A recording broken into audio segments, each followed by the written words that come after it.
lá. Hoje a gente mergulha em Marcos capítulo 13. É aquele sermão. É bem conhecido, né? O sermão profético. Isso, também chamado de Pequeno Apocalipse. Acontece ali no Monte das Oliveiras. Exatamente. Yahusha, que é o nome para Jesus que nossa fonte usa, tinha acabado de falar algo bem chocante sobre o Templo de Jerusalém. Sobre a destruição dele. E aí os discípulos mais próximos, tipo Kefa, Yaakov, Yaucanã e Andri, eles ficam curiosos, né? Querem saber quando e quais os sinais. Claro, uma pergunta natural diante de uma previsão tão forte. Então, a nossa fonte é uma análise bem detalhada desse capítulo. E o que a gente quer fazer aqui é entender esses alertas, os sinais proféticos. Que a análise diz que tem um duplo cumprimento, né? Histórico e futuro. Isso. E pegar a mensagem principal, que parece ser sobre vigilância, sobre perseverança. A fonte até destaca uma frase. Qual? Algo como encorajar os seguidores a resistir ao mal, permanecer firmes na fé, manter a esperança e estar prontos. Não é para adivinhar a data, né? É para se preparar. Exatamente. Preparação, não especulação. Bom, tudo começa ali com a admiração pelo templo. Um discípulo fala, olha que pedras, que construção. Era uma maravilha mesmo. Sim, o templo de Herodes era imponente. Mas aí Yahusha responde direto, sem rodeios, não vai ficar pedra sobre pedra que não seja derrubada. Puxa. É, impactante. E a história mostra que isso aconteceu mesmo, né? Em 70 depois de Cristo com os romanos. Pois é, mas a análise que a gente está usando sugere que tem mais coisa aí, certo? Não é só o evento histórico. Isso.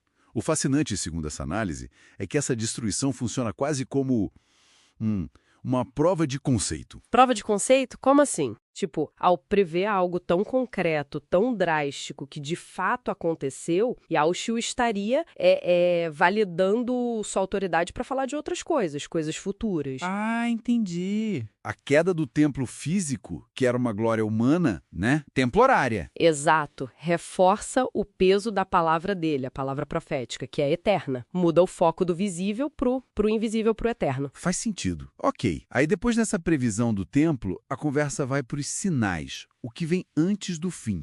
E ele fala do princípio das dores.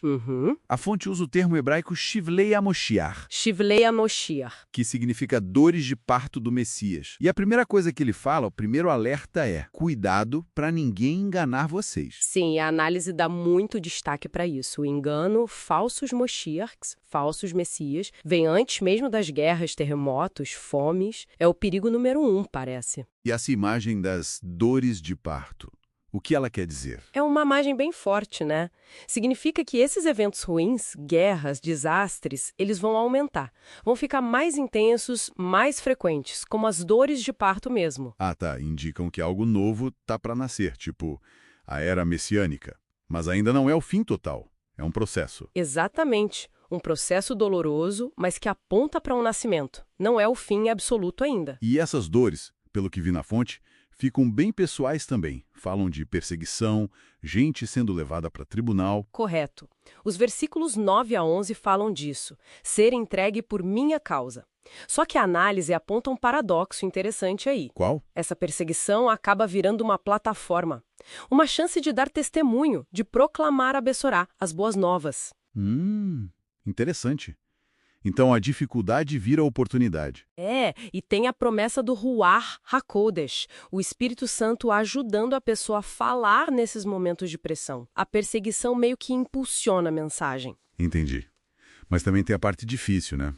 Traição dentro da família, ódio por causa do nome dele. Sim, o versículo 12 fala da traição familiar e o 13 do ódio geral por causa do meu nome. É pesado. E aí vem o chamado. Perseverar até o fim para ser salvo. Ok. Então, o cenário fica mais intenso quando entra a abominação da desolação no versículo 14. Ele até cita o profeta Daniel. E tem aquele parêntese. Quem lê, entenda. Esse parênteses é curioso, né? A análise vê como um chamado direto. Presta atenção, busca entender isso aqui que é importante. E o que seria essa abominação? A fonte interpreta com aquele duplo cumprimento de novo. Historicamente, pode ser a profanação do templo pelos romanos lá em 70 DC. Certo, mas também apontaria para algo futuro. Talvez uma figura, o anti-Mashiach. É um sinal crítico. E que exige uma ação imediata, né? Fugir da Judéia, sem nem voltar para pegar as coisas. A urgência é clara ali. Muita urgência. Versos 15 a 18 descrevem isso. É uma fuga desesperada. E isso desemboca na grande tribulação. Sim, o versículo 19 fala de uma aflição como nunca houve antes. Um sofrimento sem precedentes. Puxa. Mas a análise diz que esse tempo será abreviado, por causa dos eleitos. Entendi. E tem um ponto importante sobre a ordem das coisas, né? Quando Yahusha volta... Tem sim. A fonte deixa claro, o retorno glorioso, visível, do Ben-Adamo, filho do homem, acontece depois dessa tribulação. Versos 24 a 26. Não antes. Ah, depois? Ok. E antes disso vem uns sinais no céu, sol escurecendo, lua, essas coisas? Exato. Sinais cósmicos. E aí, no verso 27, ele reúne os escolhidos dos 4 cantos da terra. Uma reunificação, talvez. Para ajudar a gente a ter uma noção de tempo, ele usa a parábola da figueira. Como ela funciona? A figueira é um bom exemplo. Quando os galhos ficam tenros e as folhas brotam, a gente sabe que o verão está perto, né? Sim. Então, do mesmo jeito, quando esses sinais todos começarem a acontecer, é para saber que a estação do retorno está próxima. Mas Não revela o dia nem a hora exata. Esse é o ponto-chave. Tanto que o verso 31 é super forte. Céu e terra passarão, mas as minhas palavras não passarão. Ou seja, a promessa é certa, vai acontecer, mas o cronômetro exato, ninguém tem. Ninguém. O verso 32 diz, nem os anjos, nem o filho, só o Pai, o Abba. Essa tensão é interessante. Saber a estação, mas não o dia. Para que isso? A análise sugere que é de propósito. Para cultivar uma prontidão constante, uma confiança paciente, sem desespero, mas também sem relaxar. E evita aquele fanatismo de ficar marcando data, né? É verdade. E tem aquela última parábola, do homem que viaja. Isso, versos 34 a 36. Os servos recebem tarefas, cada um tem sua função, e o porteiro, que a análise associa aos líderes, tem que vigiar. O perigo é o dono da casa voltar a encontrar todo mundo dormindo. Dormindo no sentido de apático, despreparado. Exato. Espiritualmente desatento. Por isso, a ordem final é para todo mundo. Shomer. Vigiem. Shomer. Quer dizer, ser um vigia. É uma ação, né? Não é só esperar sentado. É uma postura ativa, uma responsabilidade. Então, para a gente fechar esse deep dive. Marcos 13, segundo essa leitura, não é um mapa do fim do mundo para a gente ficar decifrando data. Não mesmo. O foco seria fortalecer a nossa fé, nos encorajar a aguentar firme nas dificuldades e principalmente chamar para essa vigilância constante. Ser um shomer.